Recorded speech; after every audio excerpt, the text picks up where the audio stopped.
We've only got about 15, 20 minutes to get all of you to have your say. So we're going to have to keep this tight, and we're sort of going to have to, I might just have to cut these off at some stage just to let everyone have a say. You should mediate. Yeah, basically. I'll be nice, I swear. So I just want to remind you all that you're in the presence of the converted. We all know what it is. We all know what we don't like about it. So let's put that aside for a moment. Let's talk about what we can do, what we can say, and what we're going to do next. Let's not frame this in, this sucks, we should get rid of it. Next week we're going to do this, next week we should do this, next month we should have this. Let's look at these options instead. We've got, as Cam was saying, the oldest solution possible. They're putting up the ETS again, so it could be March to May when they introduce this legislation. So we really have to get our shit together, and we really have to get our ideas formed and in progress. So without any further ado, I think David has his hand up first, and because he helped organise it, I'll let him have the first one. A couple of things I think that are vital. First of all, we have to get out amongst the unconverted. We have to get out to the suburbs. We have to get out to the families who think this might be a good idea, and we have to debate them and we have to convince them they're right. That means setting up meetings in suburbs that, I don't know about everyone else, but where people like I don't normally go. The other thing is we're going to have to organise meetings where we have more time than this for debate. We realise this is not going to be enough tonight. We really have to thrash these issues out, discuss what a best strategy is. It won't come by people saying, well, this is what you have to do. We all have to thrash this out and work out amongst ourselves what we think the best strategies are.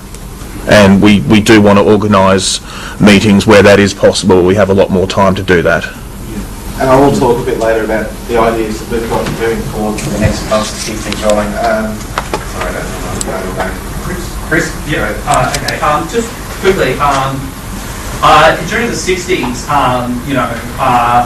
there were a lot of hippies around, as you know, and there was a big, grassroots campaign to stop the Vietnam War, and there was actually a presidential candidate running for the Democrat nomination. I can't remember what his surname was, but his first name was Gene, and because he was the only unambiguously anti-Vietnam candidate, a lot of very radical, very hippie-like people got behind him, but they adopted a strategy of get clean for Gene, which was, involved, taking showers and cutting your hair and wearing suits and going to white bread America and knocking on doors and talking to people about that. And that was one of the things that helped, raise the issue of Vietnam in Middle America. And yeah, just reiterating what David said, I think we've just got to spend so much of our time firstly talking to the people who Conroy is talking to, which are, people in the outer suburbs, mums and dads, blah, blah, blah.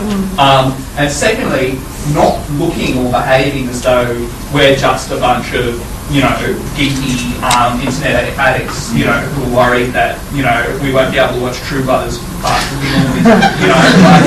I know a few people have mentioned this, but we had signs at the last protest that said things like "hands off our lolcats," and we were dressed, in the way that a lot of us normally dress, but it's just not the way that it just feeds into every stereotype that these guys present. So we have to think about how we present ourselves and think as though we are mums and dads in swinging voter seats who don't know about this thing and pitch our arguments in that direction. That's right. Thank you. No. Going on from that, like with the suits, I think mothering to mums and dads is obviously a big deal because that's who is trying to convince it's okay. But also, how should we be approaching businesses and saying, look, this is going to affect the way you do business online. There was one of those websites was a dentist that got hacked and then he was on the blacklist. This is going to affect a lot of businesses. They're going to make potentially a lot less money, and I think that we could leverage that angle as well. So I think it's something that I think of is that as a kid, you probably remember catching a lizard, trying to get a garden lizard. The first thing they do is they drop their tail, and that's the idea of that in nature is that you go and look at the tail, and the lizard gets away. And I think we can all see here that the child porn issue is the tail. And although if you want the whole lizard, you have to address all of it. But I think there's only a limit to how much success you're going to get pursuing the tail. And I think to look at the rest of the lizard, which is the human rights angle, as far as the reason we're here is not because we're child porn enthusiasts, it's because we're interested in our rights not being taken away, one that we've fought for before us that fought for. I'd like to learn more about the law and the way that works, or who we can enlist to help to pursue it on a human rights side as either a class action type attention to drawing the attention to that topic rather than getting totally focused on the tail. Does that make sense to anyone? Yeah, I think you're all right. We're trying to talk to the silent majority here. We're obviously all the vocal people, but what we're trying to do is win the hearts and minds of the silent mums and dads out there. I do not think that we can win a campaign based on the idea of pornography, and therefore I don't think we should talk about it. I do not even think we can win the campaign or the hearts and minds of the silent majority on the basis of censorship. What this needs to be about is a campaign based on the idea of transparency. Now, transparency is possibly the most boring word in the English language, and therefore we need to jazz it up. But this is a debate about transparency because the board, has a blacklist which has completely no oversight. That's the argument. This is what we've got to get out to people. We're not going to win on child pornography. We're not going to win on censorship. We're just going to look like a rabid bunch of radicals.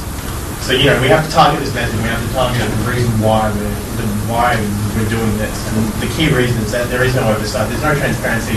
This is the Rudd government taking, another thing, another intrusion of government into our lives kind of thing. That's what I think the debate has to be about. We have to do the debate on our terms, not on their terms.